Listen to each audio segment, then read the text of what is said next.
Today I am in Shanksville, Pennsylvania, and I am at the United Airlines Flight 93 National Memorial. We are going to be paying our respects to all of those who lost their lives on that day of September the 11th, 2001. The very first thing I saw is the Tower of Voices, and this was being constructed as a memorial piece to each of the victims that died on United Flight 93 that fateful day. They have a wind chime that makes a unique sound when the wind hits it. It's as though each of the victims still have a voice forever inside this Tower of Voices.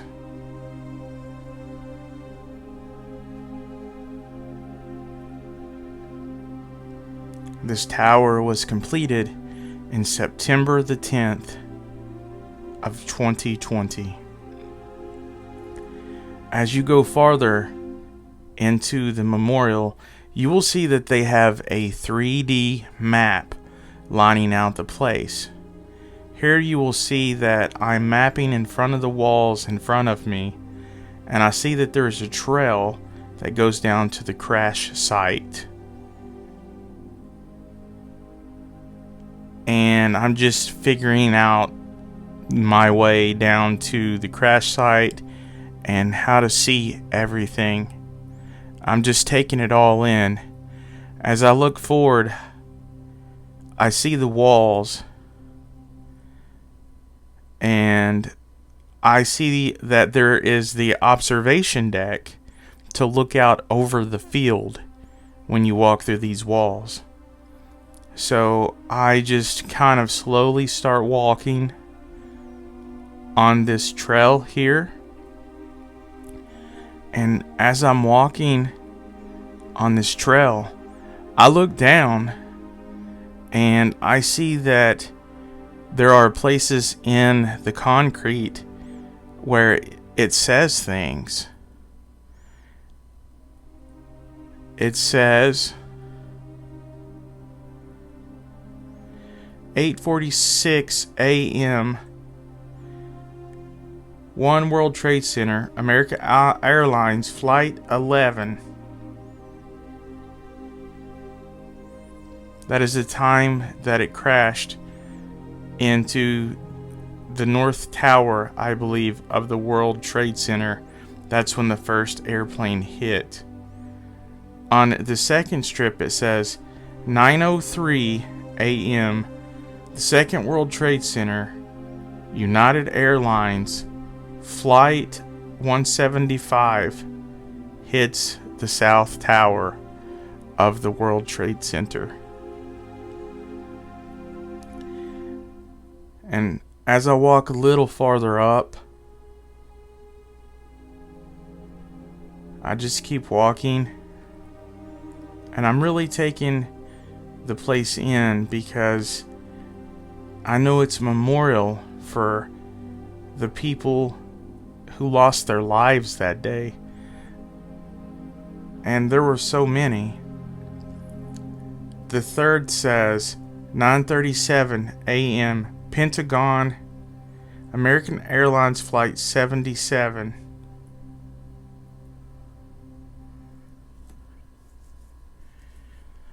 And then here I keep walking toward the wall, toward the observation deck, because I obviously know that there were 4 crashes that day, and the 4th crash was United Airlines Flight 93. I came after the museum was closed. This is a museum that you can go in and look at artifacts from the crash site and, more information on Flight 93. That is the Flight 93 Memorial Museum. But what I'm looking at here is open all the time and it's free to visit. Here, I'm walking out to the observation deck, which you may have seen before, because on TV, presidents, many past presidents, have visited this exact observation deck right here. As I walk closer, I'm kind of anticipating, what am I going to see when I look over the glass? I see that there's a podium to my left, and I look over to my left, and it tells me about the view from the flight path overlook,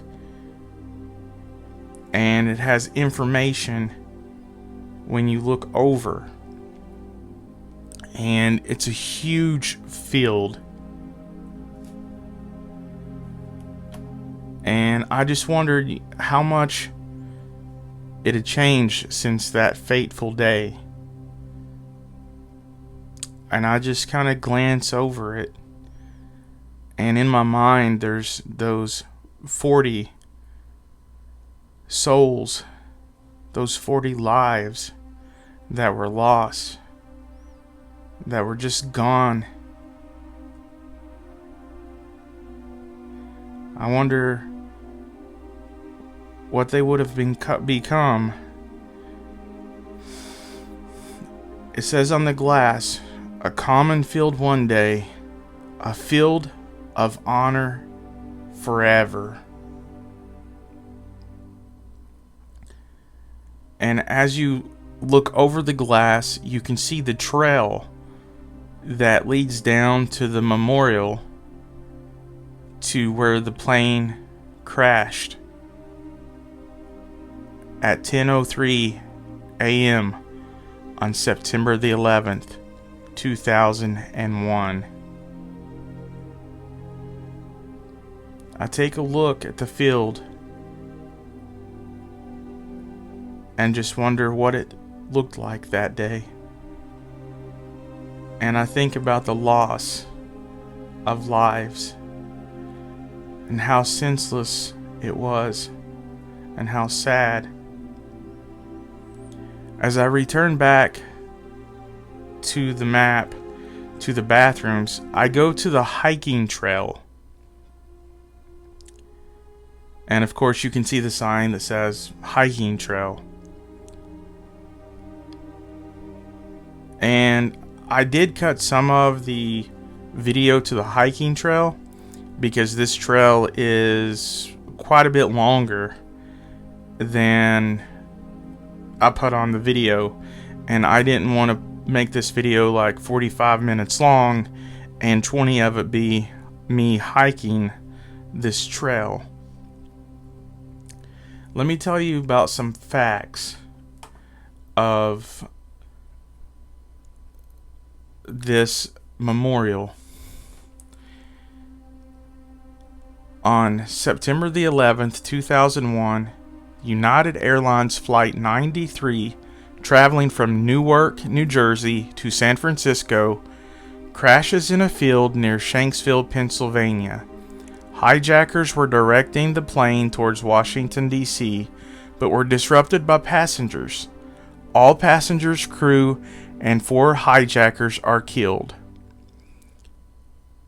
Okay, as I'm walking the trail, I do take a shortcut. There are some shortcuts like this through the field, and this saves a little bit of time. Okay, back to the facts, and I will be giving you some facts as I'm walking down this field. On September the 24th, 2002, the Flight 93 National Memorial Act is passed, creating the country's 386th national park. September the 7th, 2005, a design by Paul Murdoch, Architects of Los Angeles, the Crescent of Embrace, is chosen for the memorial. A committee of 15 people, including family members of the victims, chose it out of more than 1,000 entries. August the 31st, 2009. Interior Secretary Ken Salazar announces the National Park Service has reached agreements with 7 of 8 landowners to purchase the land necessary for the memorial at an estimated $9.5 million. The 8th parcel, owned by Zvoniak Incorporated, will be taken by eminent domain after an agreement cannot be reached. This parcel includes most of the crash site. November the 7th, 2009. The groundbreaking ceremony at the memorial site takes place. Okay, I've sped up the video a little bit here, and I'm going to talk about this for a second, because that morning, when family members and the news media and everybody showed up and wanted to see the crash site, this is the first view. This is where that they were allowed to gather and to look over the hill at the plane crash. And from what I read and the pictures that I've seen, all they could really see was just a plane that was obliterated and a huge crater-like hole in the field below. And then I imagine they felt a sense of emptiness and loss, and that they remembered the phone calls from their loved ones from the airplane when it was hijacked. Okay, back to the timeline. September the 10th, 2011. The first features of the Flight 93 National Memorial are dedicated and open to the public. Vice President Joe Biden attends the ceremony. September the 11th, 2011, President Barack Obama participates in commemorations at the memorial site. May the 30th, 2012, the National Park Service completes the planting of the 40 memorial groves. April of 2013, more than 500 volunteers plant 15,500 seedlings across 23 acres. Trees planted for reforestation in the area will serve as a windbreak for trees at the memorial groves. October the 14th, a fire breaks out at the memorial, destroying the headquarters complex. Although most of the 60,000 tribute items are stored off-site, important items, including the flag that flew over the Capitol on September the 11th, 2001, are destroyed. No initial cause of fire is determined, but arson and foul play are ruled out. February the 6th of 2016, the National Park Service releases a report with the findings of the investigation into the 2014 fire. Improperly discarded smoking material and landscaping mulch too close to the building and flammable decking material may have fueled the fire, but investigators were unable to determine exactly how the blaze started. More than 300 photographs and 25 personal mementos were lost in the fire. September the 9th, 2018, the National Park Service hosts the official dedication ceremony of the Tower of Voices. In 2019, the Tower of Voices construction came to a halt due to COVID-19, but was finished September the 10th of 2020 and became open to the public. Each of the wind chimes there are 40 in total, contain a different tune to represent a voice for each of the 40 victims. The wall that you see in front of you, near the ground there is an American flag, and there are sections of a wall with each of them bearing a name of a person who perished on United Flight 93. It represents a life that tragically came to an end. And today we remember those lives. I will be saying each one of their names.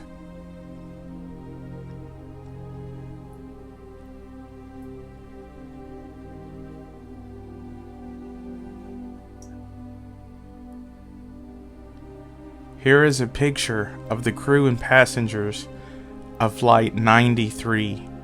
If you want to, you can pause the video and take a look at each of them. This brings a face to the names to let you know that these were real lives lost and what a tragedy this was. Deborah Jacobs Welsh, Honor Elizabeth Wainio, John Tiliganani, Christy Ann Snyder, Mark David Rothenberg, Jean Hoadley Peterson, Donald Arthur Peterson, Louis J. Nackey II, Nicole Carol Miller, Waleska Martinez, Hilda Marson, C.C. Ross Lyles, Toshia Cooge, First Officer Leroy Homer, Richard J. Guadagno, Linda Gronland, Donald Freeman Green, Wanda Anita Green, Lauren Kadzusi Grandoculus, Kristen Osterholm White Gold, Jeremy Logan Glick, Andrew Sonny Garcia, Colin L. Frazier, Jane C. Folger, Edward Porter Felt, Patrick Joseph Driscoll, Joseph DeLuca, Captain Jason M. Dahl, Patricia Cushing, Georgine Rose Corrigan, William Joseph Cashman, Thomas E. Burnett Jr., Marion R. Britton, Sandy Waugh Bradshaw, Dora Frances Bodley, Mark Bingham, Alan Anthony Bevan, Todd M. Beamer,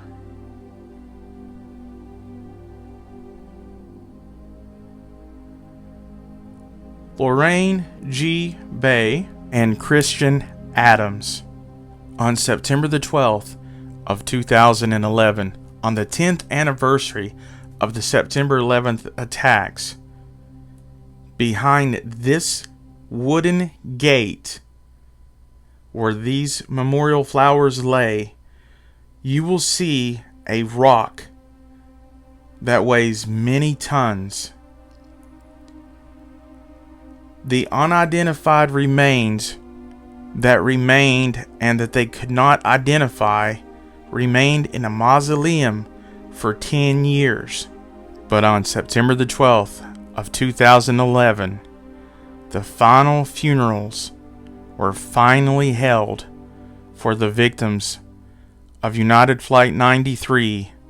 Only relatives and family of the loved ones can go beyond the gate to visit their family and loved ones, whom history will call heroes, as these 40 people were the very first people to stand up in front of terrorism and facing certain death were brave and fought back, and they said, "Not on my watch."